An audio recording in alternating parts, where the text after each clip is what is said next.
Hello all, my name is Crystal Armand. I am a student at the University of Massachusetts Global, and this is my presentation of Erikson's identity theory and psychosocial model of development for the class PSYU 322, Theories of Personality, which is taught by Dr. Schulman. This presentation will be split into 5 sections.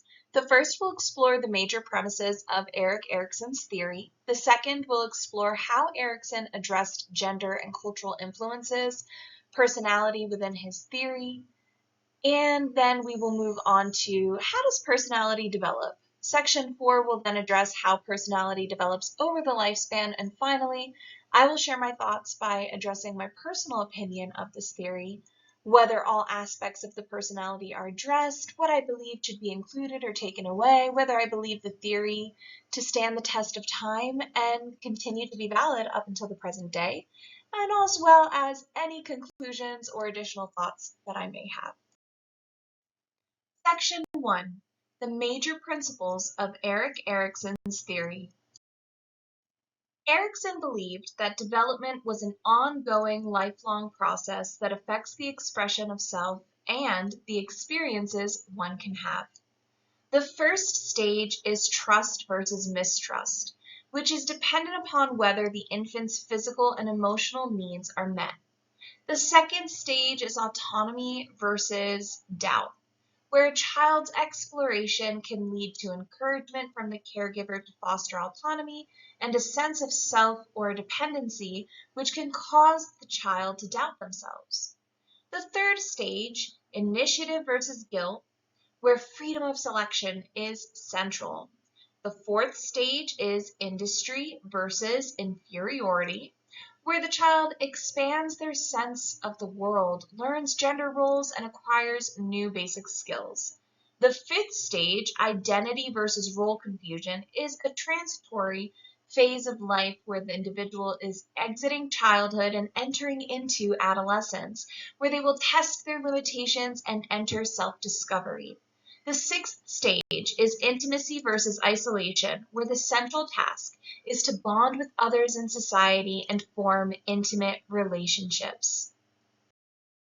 The seventh stage is generativity versus stagnation, where an individual becomes a part of society and contributes in some way, which places emphasis on the importance of productivity to a healthy psyche. The eighth stage is integrity versus despair, which is experienced as one looks back on their life decisions and assesses whether they were attuned to the true self. In The Life Cycle Completed, written by Erikson and Joan Erikson, his wife, who was a sociologist, a ninth stage of development was added.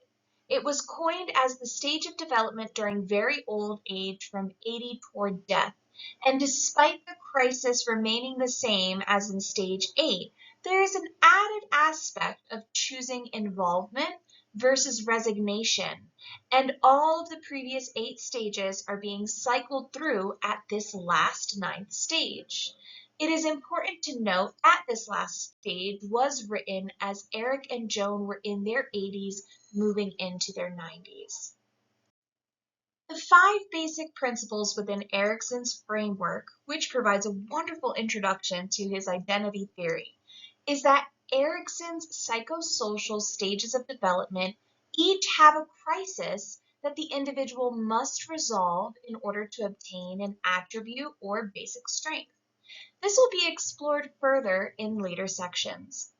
The second major principle is reminiscent of Erikson's training with Anna, Sigmund Freud's daughter, for psychoanalysis, and that is that early childhood experiences influence development.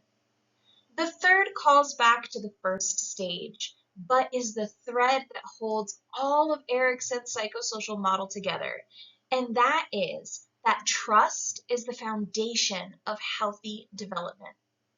The fourth principle explores why each stage has averses in the crisis, and that is because each stage has a positive and negative outcome.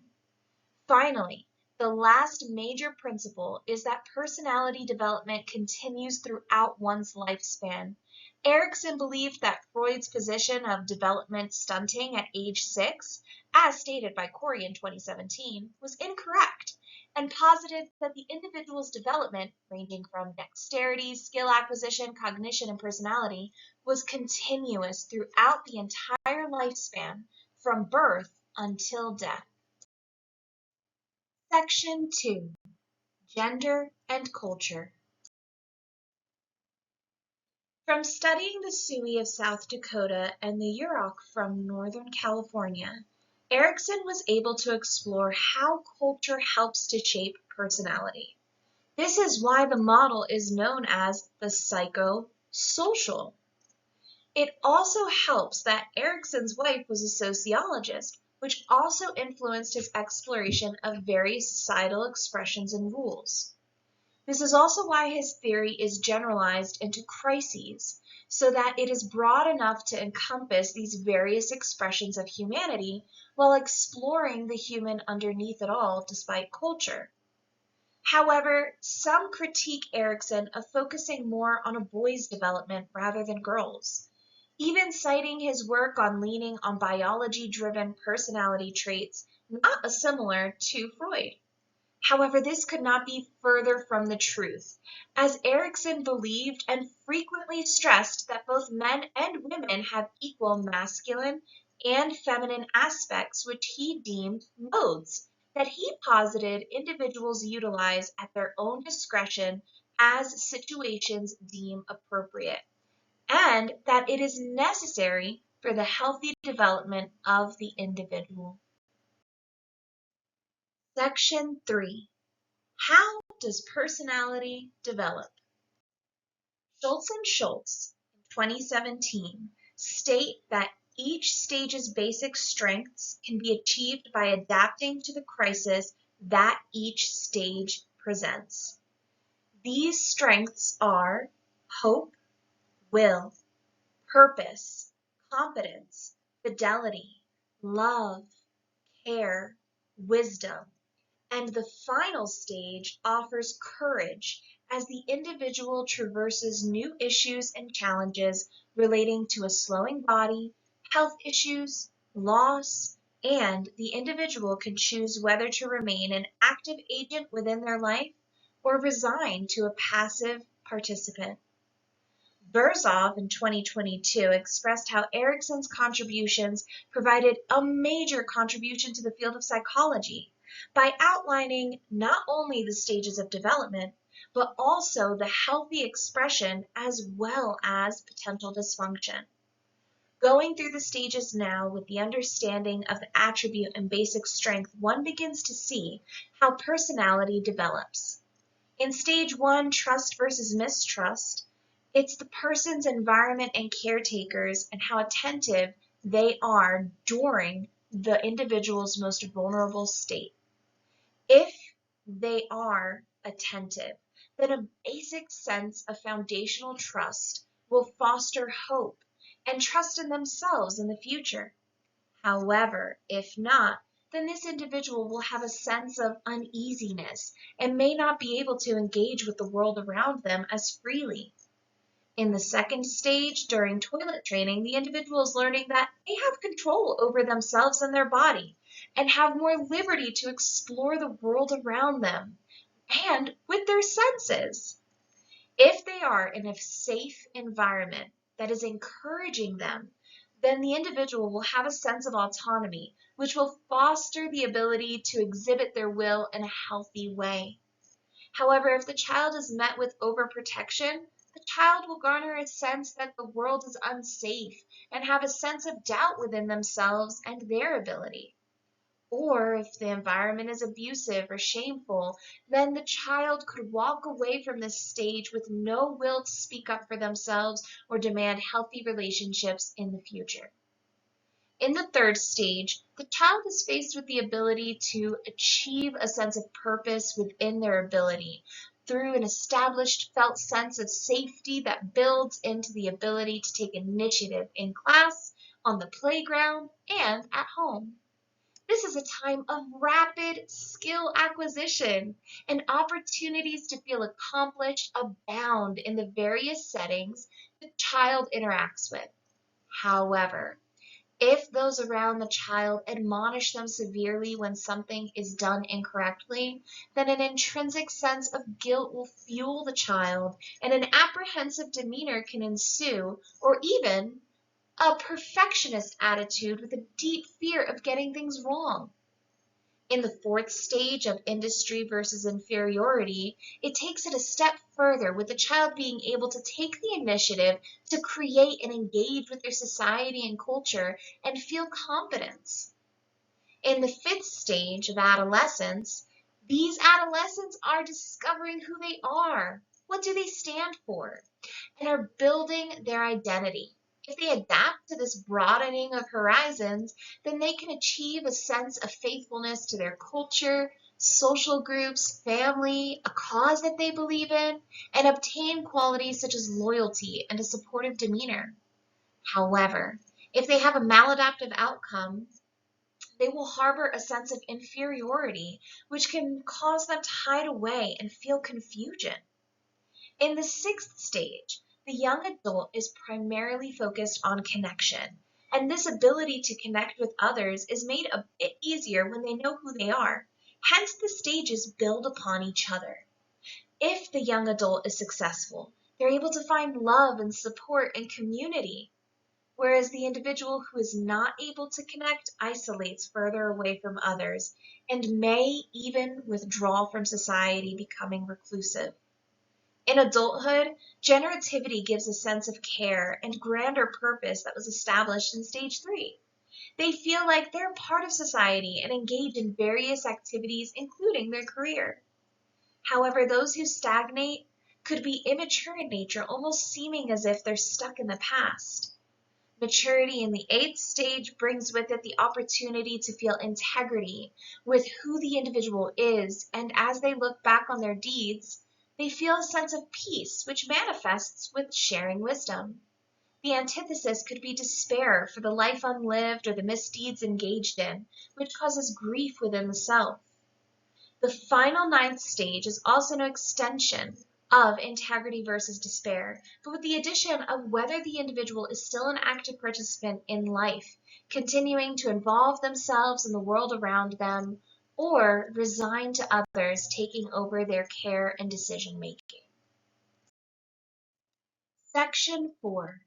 Personality development over the lifespan.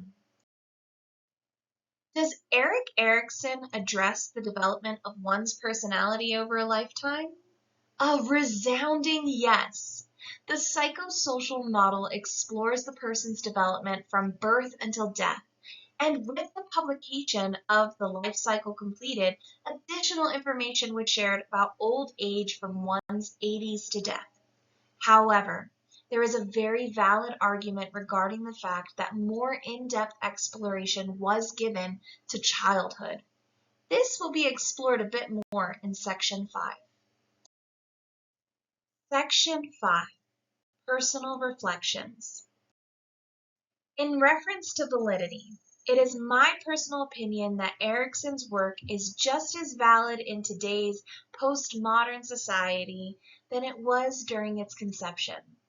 There is something transcendental about Erikson's work that surpasses through time, and each stage really encapsulates the human condition, and I believe that it achieves that by having generalized themes throughout each stage, because each individual's experience is so nuanced and unique.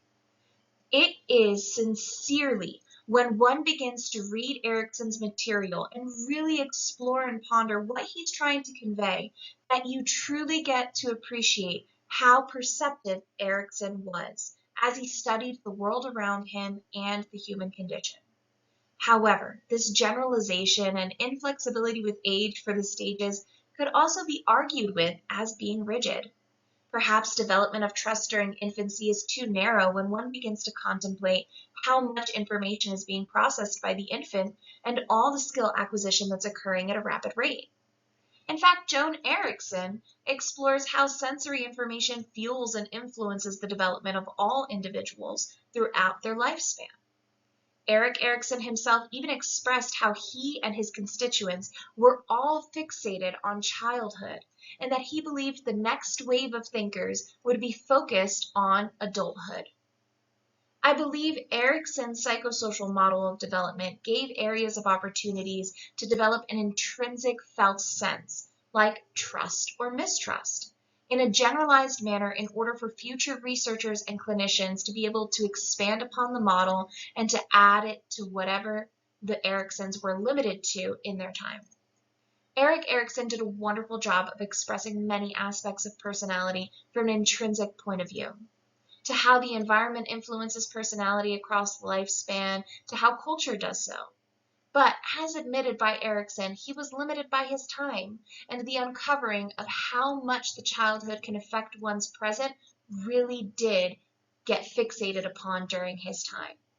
However, Erikson was not under the impression that the individual was under a life sentence to be stricken by the griefs of their childhood, as Freud would posit.